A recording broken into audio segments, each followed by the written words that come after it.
Bonjour à toutes et à tous et bienvenue sur ce tuto consacré à GIMP.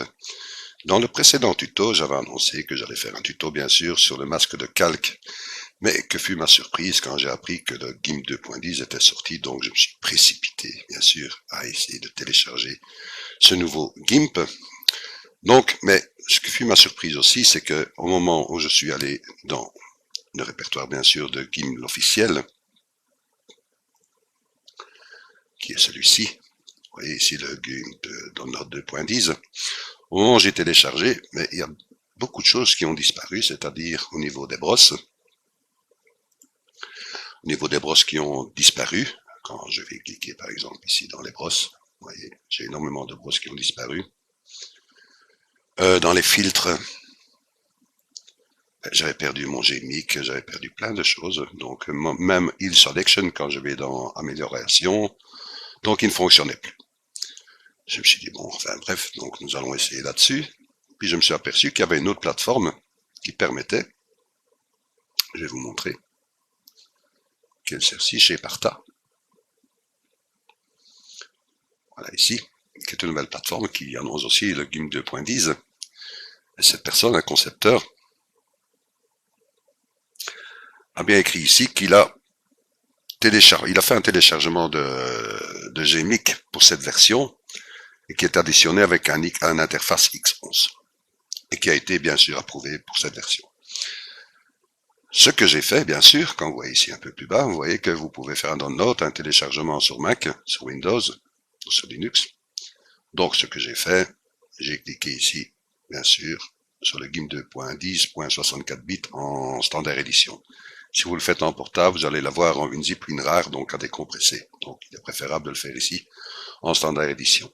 Ce que j'ai fait, automatiquement, j'ai été voir, et je me suis retrouvé ici avec mon GMIC. Maintenant, j'ai essayé, donc ça fonctionne, je perds pas espoir, mais voilà, je préfère pas trop en parler pour le moment. Vous pouvez essayer, bon, je suis sûr que vous allez essayer, mais n'oubliez pas qu'au moment où vous allez réinsérer ce nouveau GIMP 2.10, vous allez perdre toutes les options que vous aviez auparavant, en dire dans votre 2.8. Donc, j'ai essayé de combiner de nouvelles brosses, ça ne fonctionne pas, donc provisoirement, n'essayez pas ceci. Je pense qu'il y aura d'autres tutos qui vont être consacrés pour l'insertion de nouvelles brosses et ainsi de suite, de nouveaux plugins, de nouveaux filtres, ainsi de suite.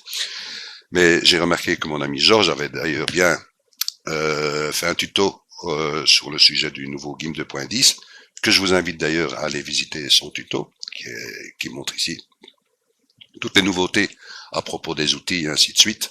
Voilà, il explique très bien, je vais pas le faire une seconde fois. Donc, en fin du tuto ici, je vous mettrai bien sûr sa vignette pour aller voir son tuto, qui est très très bien expliqué. Alors, ici aussi, j'ai remarqué que quand vous allez dans édition, vous allez dans préférences, et que vous allez dans les thèmes d'icônes, comme Georges le précise, vous voyez ici, à propos des icônes, vous pouvez changer la couleur, bien sûr, mais ce que j'avais auparavant, c'est que j'avais l'icône qui était mis à partir de la résolution, vous voyez, en tout petit. Donc je me dis, tiens, qui est en médium, je me dis, est-ce qu'il y a possibilité d'agrandir un peu ces icônes? Mais oui, bien sûr, il suffit simplement d'aller dans icône personnalisée et le mettre en médium et valider, ainsi de suite. Moi, je l'ai fait comme... Donc, voilà, on peut agrandir les icônes. J'avais remarqué aussi, c'est que je vais prendre un historique, je vais prendre une image, qui est celle-ci, et que vous voulez, par exemple, je vais prendre la brosse, je vais agrandir un peu mon image. Vous voyez ici, j'ai encore eu la possibilité d'introduire la nouvelle fonction pour faire avec la roulette la taille de ma brosse, mais je vous expliquerai ça bien sûr dans des prochains tutos par rapport au GIMP 2.10. Mais vous allez dire, tiens, je peins en noir, et vous voyez, mais vous dites pourtant je suis bien sur une brosse dure, qu'est-ce qui se passe? Vous voyez qu'il y a plusieurs nouveaux paramètres qui se sont introduits, et vous voyez ici, vous avez la dureté. Et ici, vous avez des chaînes qui permettent ici de lier la brosse par défaut.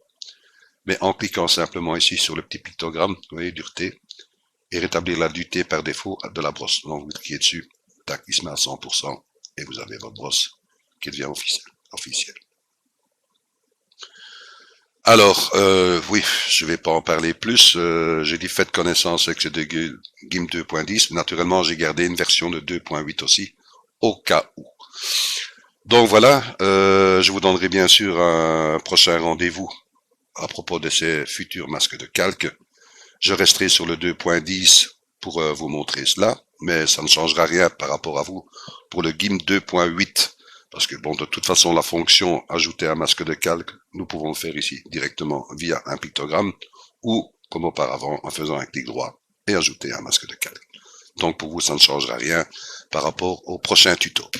Donc je vous dis déjà un grand merci de votre écoute et je vous dis un bon courage parce que nous ne sommes pas encore sortis de l'auberge en voyant toutes les nouvelles fonctions qui peuvent être établies. Donc un grand merci de votre écoute et je vous dis bien sûr à bientôt.